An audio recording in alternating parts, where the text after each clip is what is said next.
From eerie footsteps to the heart-wrenching cries of lost spirits, Poveglia's dark history refuses to stay buried. But what really happened on this forsaken island? And why do people still hear the cries of the past?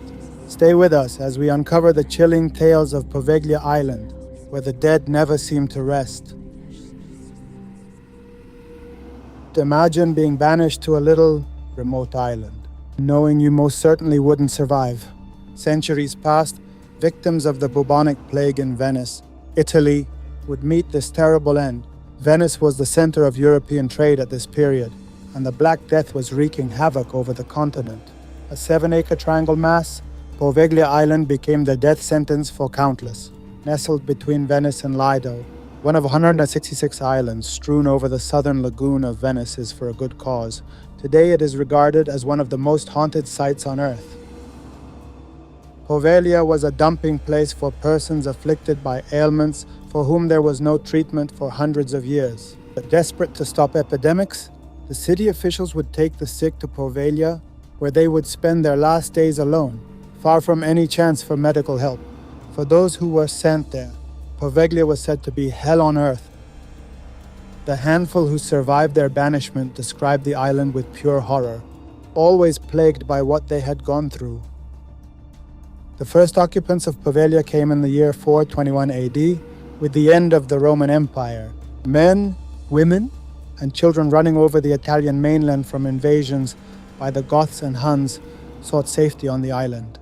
Its easy defensibility and limited access provided defense against the anarchy engulfing the falling empire.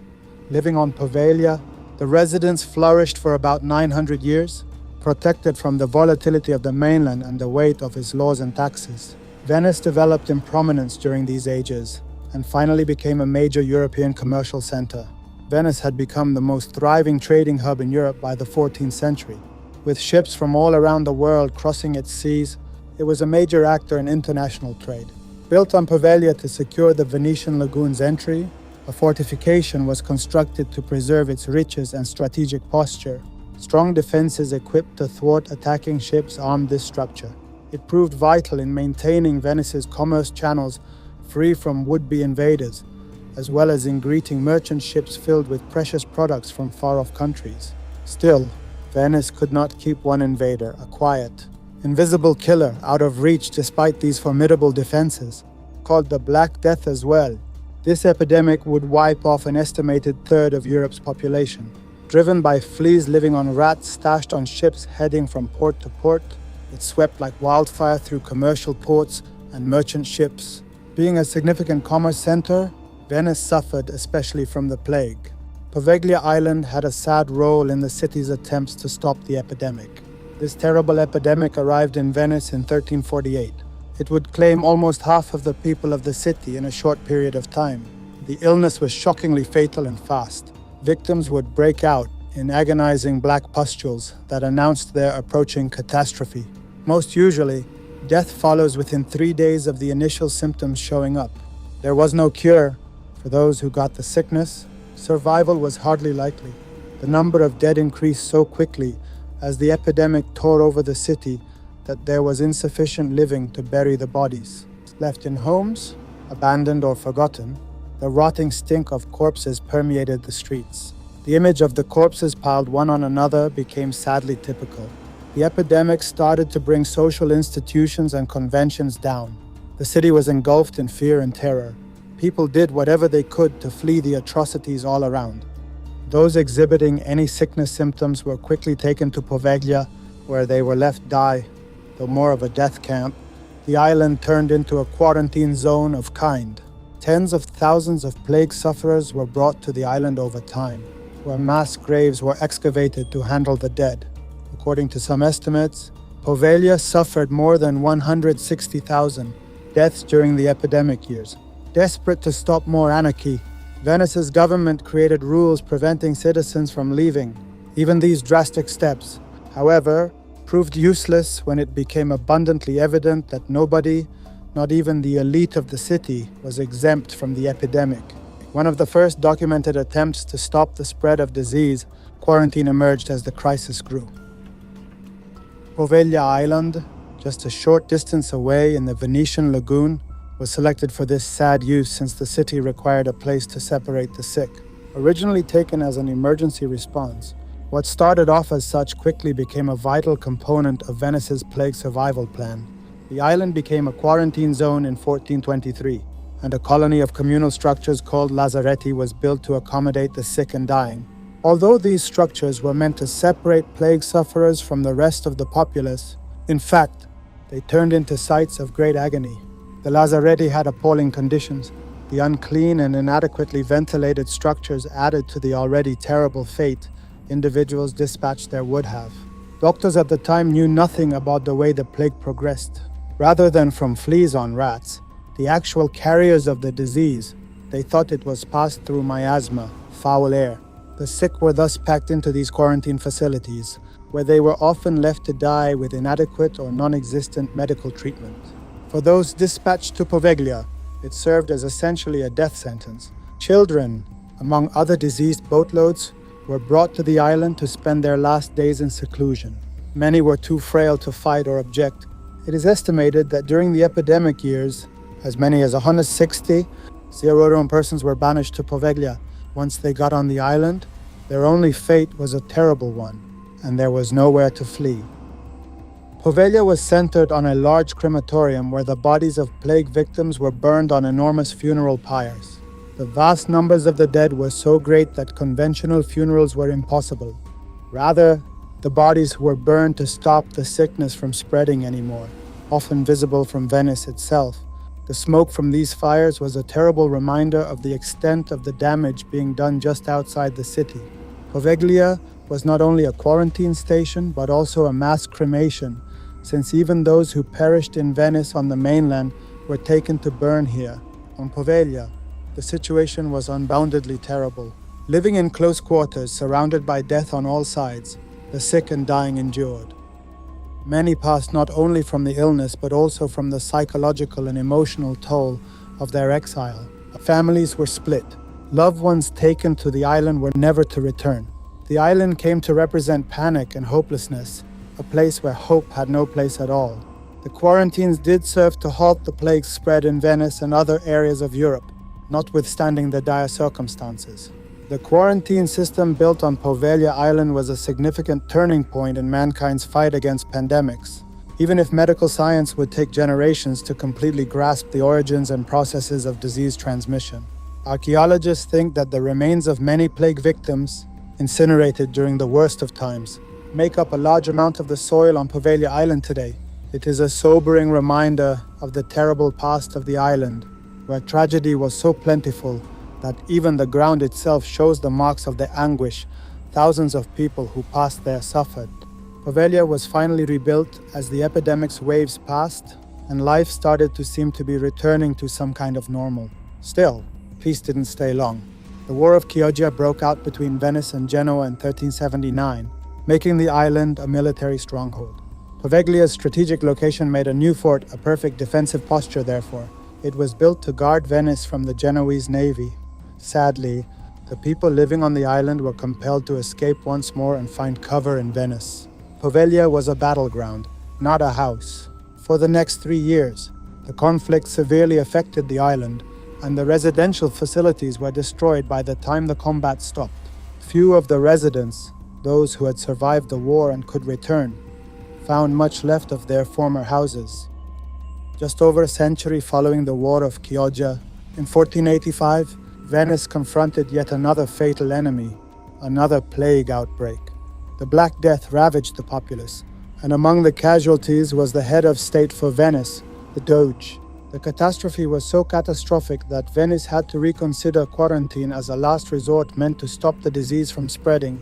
This time, the idea of quarantine transcended Venice alone. Other European cities followed similar strategies, although many of the initiatives turned out to be useless given the very contagious illness. Conditions were appalling, and buildings set aside for sick quarantining were bursting with those afflicted. Many times, 3 or 4 to a bed, patients were packed into rooms. The quarantine areas were more like death traps than places of healing at the time because of the overpopulation and ignorance of appropriate medical understanding. The island soon came to be associated with agony, hopelessness, and death. Medical treatment was primitive. The plague resurfaced in Venice in 1630, this time more fiercely. Though Europe had already been devastated several times by the Black Death, this latest wave was especially merciless. The Venetian people were terrified, and even the smallest disease symptoms would be sufficient to label someone as unfit for Poveglia. Often against their choice, those thought to be carriers of the disease were transported forcefully to the island. Many were hauled from their homes, kicking and screaming, fully aware they would never be able to leave the island alive. Poveglia once more turned into a place of exile for the sick and dying. Quarantine lasted 40 days, long enough to find out whether someone would die or recover from the disease. Most of them considered it as the death sentence. The packed conditions and inadequate health care meant that recuperation was practically impossible. The island was finality as much as a sanctuary of solitude. Few, if any, people dispatched to Poveglia during this period ever made it back to Venice.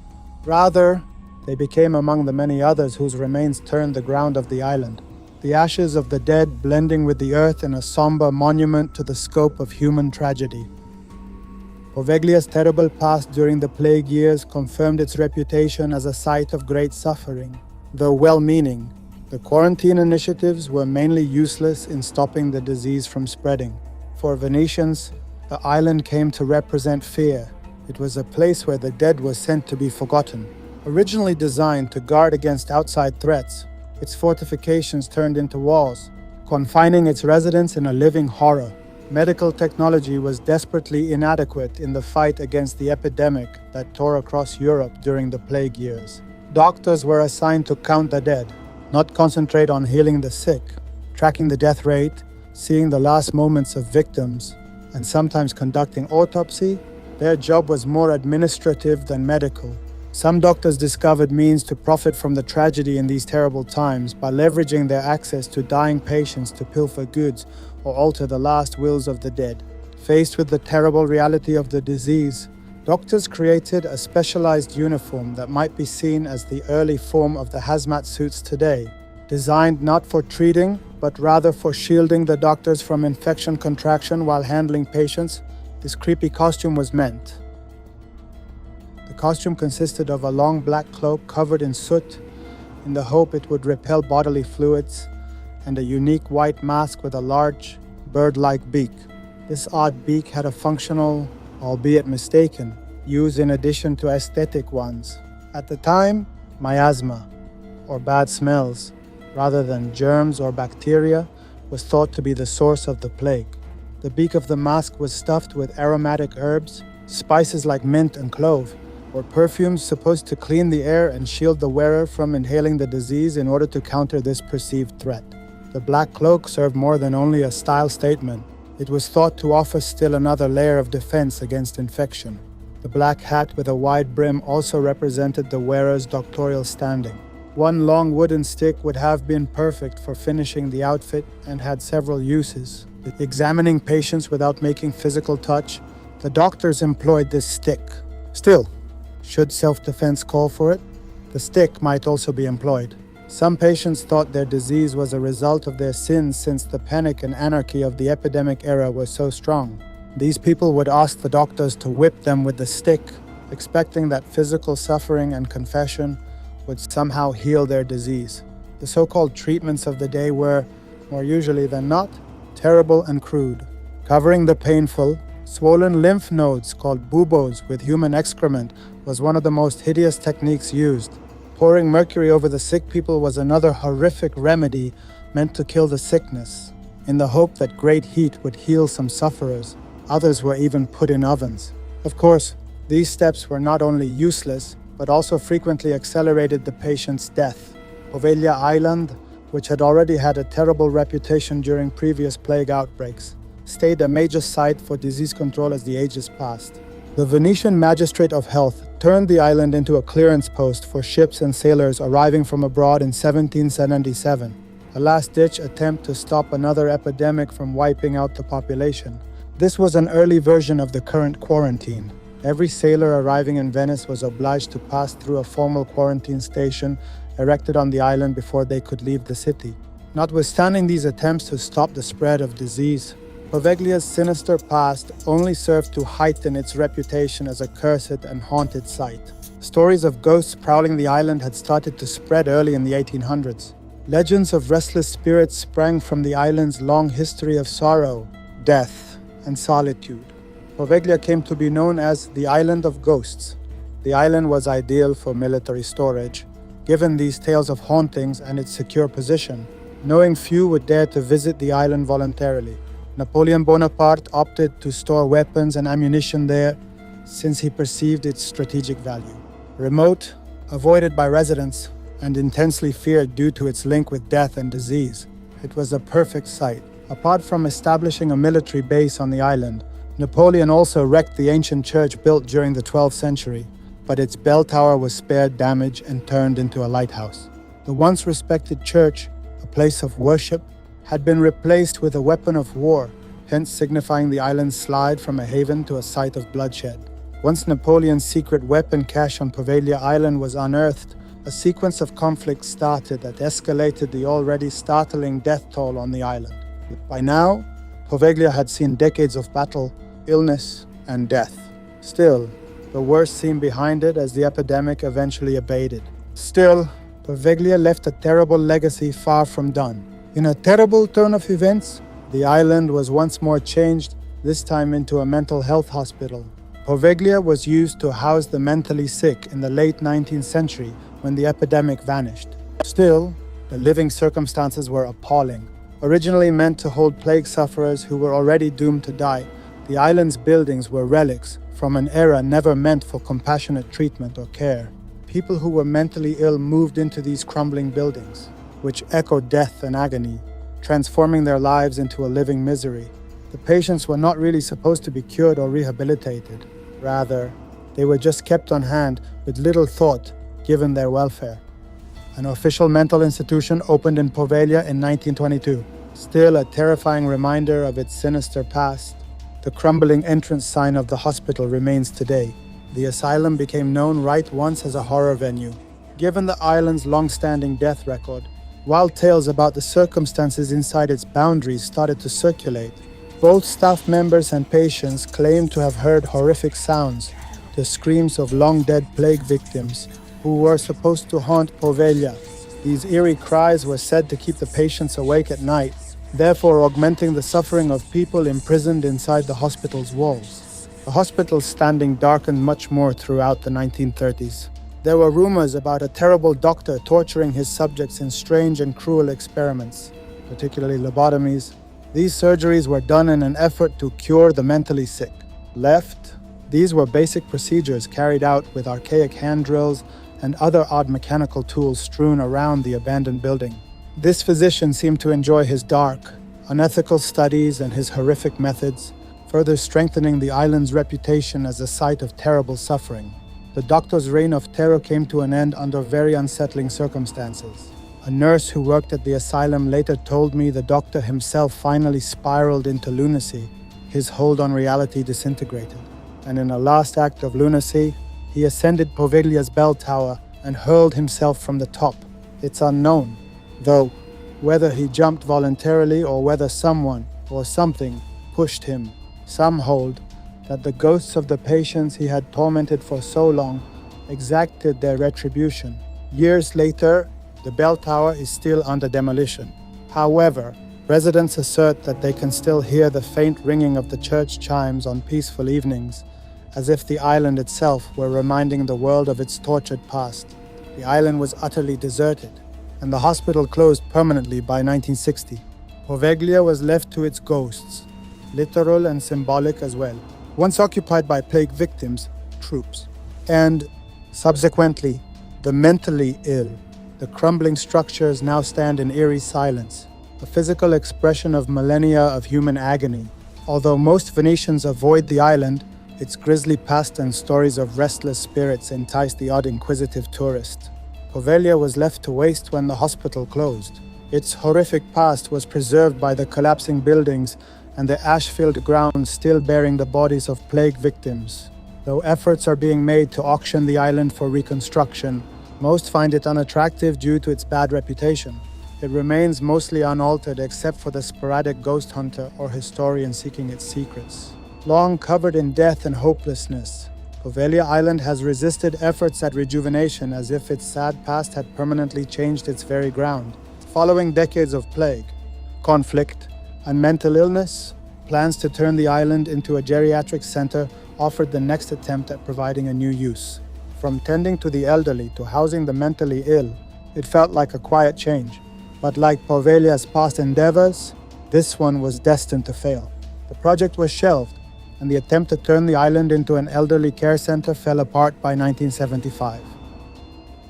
More lately, there were fresh attempts to rebuild the Poveglia hospital buildings. Work on construction started, but once more, the ideas met an early and inexplicable death. Work on the island stopped apparently without cause, ending yet another chapter in Poveglia's long history of unsuccessful initiatives. Stories of evil ghosts, the restless souls of the many victims on the island, immediately circulated, suggesting they had scared off the employees. These legends asserted that unusual and evil spirits prevented building workers from carrying on their tasks, hence supporting Poveglia's image as a cursed site. In 2014, the Venetian government decided to sell the island of Poveglia in hopes of private investors revitalizing it. Though the house was in a fantastic location in the Venetian Lagoon and would ordinarily seem somewhat attractive, nobody came forward to claim ownership. The island's sinister background and eerie tales about ghosts and other mysterious entities turned off those who intended to purchase it. Thinking about having a place so intimately connected to death and suffering caused many individuals great discomfort. Poveglia is still unclaimed as a result, a legacy from the past nobody recalls. Nobody is let visit Poveglia at all today. Nobody is permitted on the island. The structures that have stood there are now in ruins. Memories of the island's sinister past abound on the grounds in mounds of demolished structures and rusty medical equipment. The eerie environment created by the broken-down furnishings within the vacant buildings feels as though time has frozen on the island. After being left to decay and collapse, Poveglia's buildings are now covered in weeds and vines. Slowly, nature is reclaiming what remains. Originally sailing the waters of the island, fishermen now avoid Poveglia entirely. Many people hear the island is dangerous, hence they do not want to come too near. Stories of unusual incidents, unexplained sounds, and even ghostly figure sightings have people in the fishing town apprehensive. Poveglia is also avoided by water boats, which tour both residents and visitors about Venice and the surrounding islands. Most drivers will not carry their clients anywhere close to the terrible island. Though the island is not open for visitors, the legends about it keep people away. Like it has been for hundreds of years, Poveglia is still alone and secluded. Some courageous reporters and thrill seekers have been granted special authorization to explore Poveglia's ruins, despite it being forbidden. Some have returned carrying horrific tales. Strange scents are discussed, as if the island still smells death. Even though many years ago, plague corpses were burned on its coastlines, others claim they have heard terrifying sounds like cries that don't sound like real humans, the sound of odd footfall vibrating through vacant buildings, or the terrible moaning of what they termed an unearthly beast. Among the most well-known ghosts is Little Maria, allegedly having spent more than 400 years on the island. Maria reportedly was a small child, most likely dead during one of the plagues. People claim her soul wanders the beach, sobbing in a way that tears their hearts. The island's melancholic atmosphere is further enhanced by the several visitors who said they saw her, little and lost. Though Maria is not the only ghost, Poveglia once had a psychiatric institution, so spirits from that era also exist. Among the most well-known is Pietro, a man missing both legs. Still, others claim they still hear his ghostly wheelchair speeding up and down the hospital hallways nowadays. While he was in the hospital, he would race his wheelchair down the hall. Then there is Federico, the patient who is usually smiling and well known for loud laughing. Many claim they still hear his terrible laugh echoing through the hospital following his death. Another eerie character is the ghost of a young woman.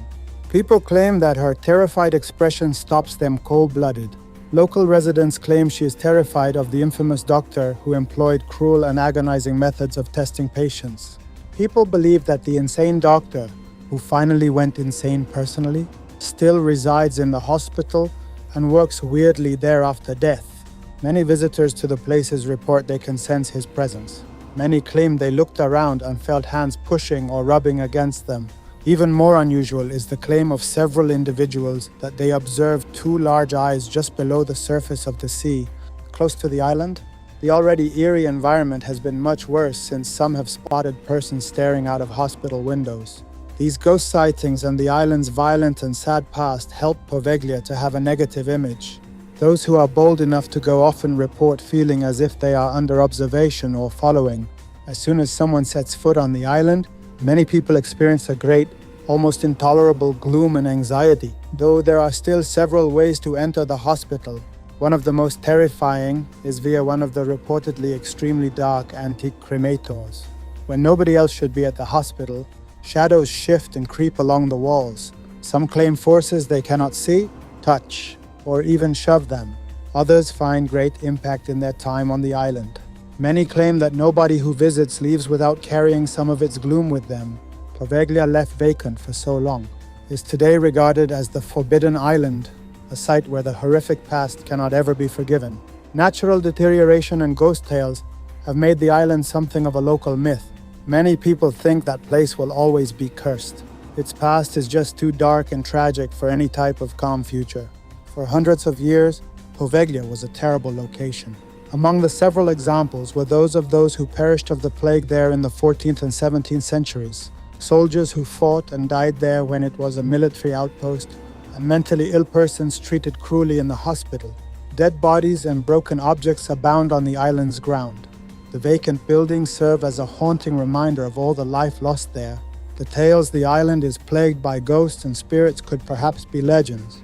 For Poveglia, meanwhile, his past clearly shapes his perspective. Too many times have people perished and suffered there for it to ever overcome its negative reputation.